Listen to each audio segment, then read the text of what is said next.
25 तारीख को एक आदेश निकाला कि जो राजीव गांधी युवा मित्र लगे हुए हैं गाँव-गाँव खाली ग्रामीण में जा जाके योजनाओं का प्रचार प्रसार करके आम जन के अंदर एक सेतु का काम कर रहे थे सरकार और जनता के बीच में। उनको सरकार ने इंटर्नशिप पहले पूर्ण होने से पहले ही उनको 25 तारीख को एक परिणाम जारी कर दिया और सबको घर बैठा दिया है। इसकी हम चाहते हैं कि सरकार हमको वापस बहाल करे, इंटर्नशिप हमारी जारी रहे, जिससे 5000 परिवारों का भरण पोषण होता रहे, क्योंकि ये 5000 परिवार हैं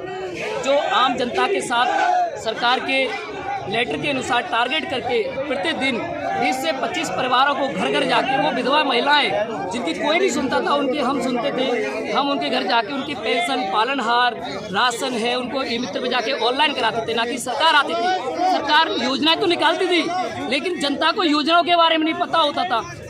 हमें दुख ये नहीं है कि हमको हटा दिया,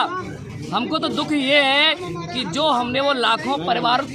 को लाभान्वित कराया था, उन विधवा महिलाओं को हमने पेंशन बनवाई थी, उनका पालनहार करवाया था, जिनकी 2-2 ढाई साल तक विधवा महिलाओं की पेंशन नहीं बनती थी, हमने उनके घर घर जाके ई मित्र पे ऑनलाइन करवाया, तहसील के बाबू के पास गए, वहाँ उसको वेरीफाई करवाया, विकलांगों का सर्टिफिकेट बनवाया। ये पूरा सिस्टम नीचे से ऊपर तक करते थे। अब उनके साथ इस सेतु का कार्य कौन करेगा? हम सरकार से चाहते हैं कि जो हमारे युवा मित्र साथी हम लोग हैं, ये हमारे 5000 परिवार है और हमारे 5000 परिवारों के पीछे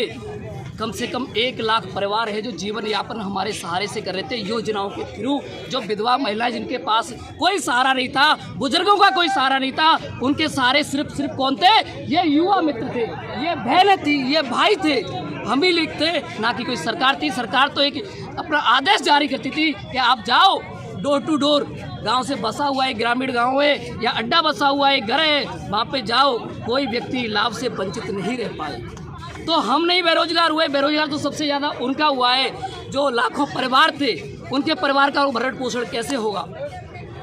तो मैं तो ये चाहता हूँ कि सरकार जो वादा खिलाफी के बारे में बोलती थी कि हम 2.5 लाख रोजगार देंगे,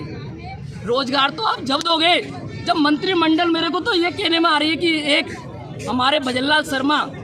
जो मुझे इतनी उम्मीद थी, पूरा राजस्थान खुश था कि एक आम कार्यकर्ता को मुख्यमंत्री बना दिया जो जनता के बीच में, और इसने मेहनत की,